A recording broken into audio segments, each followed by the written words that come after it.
Good afternoon, my name is Lord Pete and I'm going to be talking about living and working in China, something I've been doing for the past 7 years, slightly more than 7 years.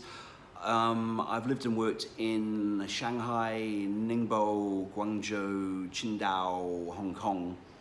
And I'm actually in Phnom Penh at the moment because I do work for an organisation in Guangzhou, but I was on my way back earlier this year.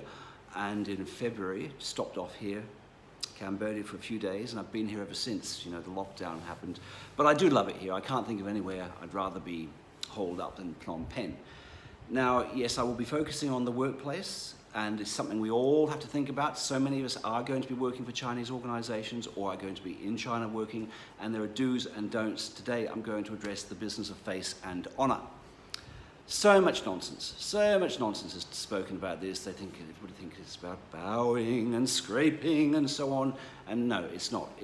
The first time you'll become really aware of it is during a workplace meeting. Now, their workplace meetings can go on for hours and hours. It's not unusual we had my last really big school I worked at, international school for massive corporation, and we would have every Friday, 4:30, a meeting.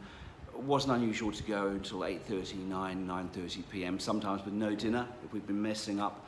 And it wasn't a meeting the way that you would think of a meeting in the West. The principal spoke. Okay, we listened, and that's it. You didn't interrupt, you didn't put your hand up. You certainly don't say, no, well, this bit doesn't apply to me now, I'm going to pop off, thanks, and leave. No. You do that, you have dishonored him, and you will pay for that. It's so easy to lose them all. Suddenly, you find you're not getting invited to work staff parties, or they are organising meetings for your staff and not inviting you and not even telling you. Things like that happen. So you just can't do these things. You can't roll your eyes when you get bored in their meetings and so on. But you can.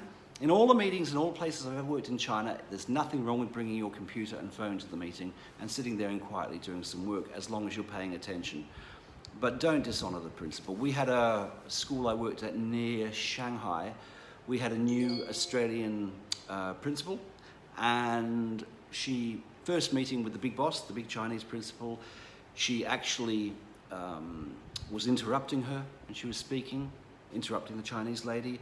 And at one point, she asked her for the specifics of what was in this IELTS programs we were offering. The Chinese principal didn't know because she dealt with the big issues and wasn't completely aware of everything. When she couldn't answer that question, tremendous loss of face. That Australian staff member was finished before she started. She only lasted a few weeks, and that was that. I have seen Australian staff. Australians have a lot of problems in China. So, 1 year, 4 or 5 years ago, I had 18 Australian staff members over a 12-month period come and go, couldn't hack it. Some only lasted a few days.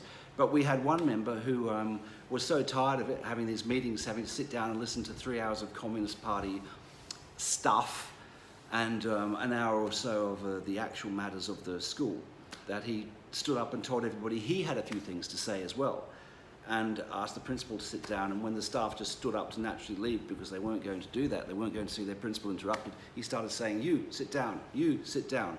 He lost them all. He was finished. They never even looked at him. Never looked him in the eyes after that, let alone said hello to him. So, and he was boasting about it. He thought it was a cool move, You can't do it. You can't do it. If you've got to criticize somebody, say you're having your own staff meeting and it's a more Western style, and you want to draw attention to somebody's poor performance. In the West, I might do something like this. "Listen, Johnson, you're having a lot of sick days. You're just not up to standard. It's just not good enough, okay? Now, what are you going to do about it? Okay, your stats, not as good as it should be, okay? Something's going wrong. What's up?" No. You do not do that in China. You never humiliate somebody. You never call them out. So if I was in China, I might say something like this. "Listen, Johnson, we're very worried about you, about your health. You've had a lot of sick days, and, I can improve. You can improve too.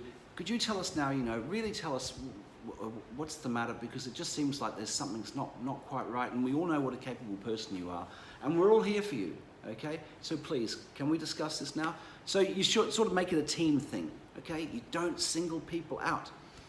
I had an occasion where I just started a new school, and there was a senior Australian staff member, and I was really quite nervous because I had a long flight and I had to go straight into this big parent-teacher thing.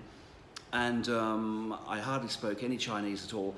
But I was in a little group with some parents and some teachers, and I just told the Chinese parents of this new word that I'd learned in Chinese, and they had a little bit of a laugh about it, and they went off. And in front of the Chinese staff, this Australian staff member, he said, you know, "Oh yeah, that was a great contribution, Peter," and he walked off. And the Chinese staff looked so ashamed for me that he would say that to me and be cynical when I just started. And that, now I know him, you know, that's just his sense of humour, a bit of a caustic Aussie, you know, but you don't do it. You don't, if it's not to them, you don't do it with each other. You know, you have to maintain that respect and dignity. And if you're aware of that, if you are aware of that and you finish every meeting with a smile, you always finish the meetings with a smile. And if you're talking about really, really dark pressing concerns and there's conflict and there's trouble, you still maintain a smile and you do it in a way that's not disrespectful, okay? And you're not trying to put yourself over on them, okay? You maintain their honor, you make them feel respected, you'll be fine. Just do it all with a smile.